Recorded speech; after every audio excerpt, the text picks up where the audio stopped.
इमाम हसन और हुसैन ने देखा है, एक बूढ़े बाबा जी वुजू कर रहे थे तो वुजू ठीक नहीं किया।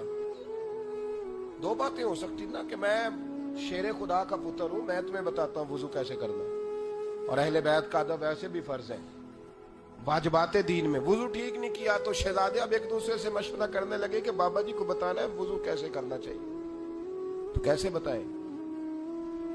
हमारे यहाँ अल्लाह खैर करे, खुदा खैर करे, किसी को पता चल ना जाए मसले का। अगर पता चल गया तो फिर सारी मस्जिद के नमाजियों की खैर नहीं।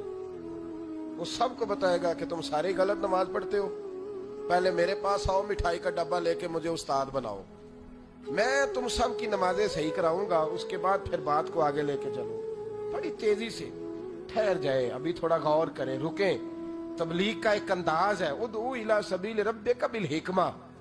जब किसी को रब की तरफ बुलाना है तो जरा दानाई के साथ बुलाना है, हिकमत के साथ बुलाना है।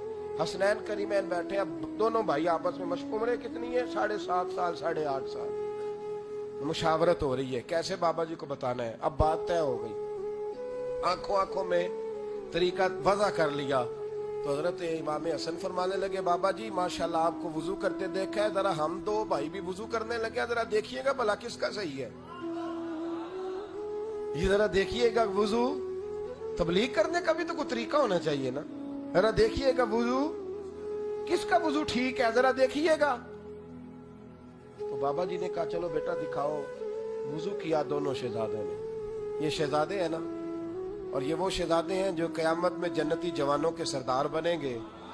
क्या रंग है, क्या अंदाज है। वुजू किया तो जब वुजू मुकम्मल हुआ तो बाबा जी ने वुजू, उनको वुजू वुजू कर रहे हैं, वो तकरीर नहीं सुना रहे, वो शेर नहीं सुना रहे, कोई रिकत वाली। उन्होंने वुजू किया, जब वुजू मुकम्मल हो गया तो बाबा जी रो पड़े और चलने लगे। तो इमाम हसन फरमाने लगे, बाबा जी कहाँ जा रहे हो, जरा रिजल्ट का ऐलान तो कर दो। तो बाबा जी कहने लगे, पुत्र तुम दोनों का ही ठीक है, मेरा ही नहीं ठीक था, आइंदा से सही किया करूंगा। मुझे समझ आ गई है ये तरीका है रसूलुल्लाह के खानदान, ये नबी करीम के खानदान का।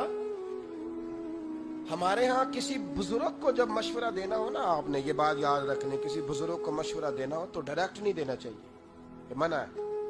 पता है आपको, तवज्जो है मेरी बात पर? पूरे आदाब का ख्याल करना है। ये बेहतरीन लोगों की मिसाल है, हुजूर ने इन लोगों के इखलाक को बेहतरीन का, उसका एक तरीका वज़ा करेंगे आप डायरेक्ट मशवरा नहीं करेंगे, उसमें आप थोड़ा सा सोचेंगे, ठहरेंगे, गौर करेंगे। हजरत जनाब सैयदना शेखुल इस्लाम वल मुस्लिमीन ख्वाजा कमरुद्दीन सियालवी रहमतुल्लाह अलैह, अभी कुरूने उला का वक्त नहीं, ये हमारे पास के बुजुर्ग हैं, अभी उन्हें कुछ अरसा हुआ दुनिया से रुखसत हुए। शेखुल इस्लाम ख्वाजा कमरुद्दीन सियालवी रहमतुल्लाह अलैह ना पिंडी के इलाके में किसी सैयद आलिम के पीछे नमाज पढ़ी। आलिम भी थे और सैयद भी थे। उनके पीछे जब नमाज पढ़ी तो उन्होंने ना नमाज के अंदर कोई ऐसी गलती कर ली, हो जाता है ना, इंसान भूल जाता है। वो एक बुजुर्ग थे तो उनके पास में बैठा था, तो एक साहब कहने लगे, जी वो फलां फलां आलिम ने फलां फलां बात किया तो मुझे समझ नहीं आ रही, वो दलील कहाँ है, वो बात कहाँ है। तो बुजुर्गों ने बड़ी खूबसूरत बात की, कहने लगे जो बोलेगा गलती उसी की निकलेगी ना, इधर देखे मेरी तरफ, जो बोलेगा गलती।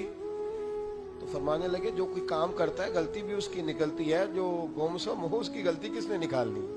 तो कभी नमाज बंदा पढ़ाता है तो उसमें भूल भी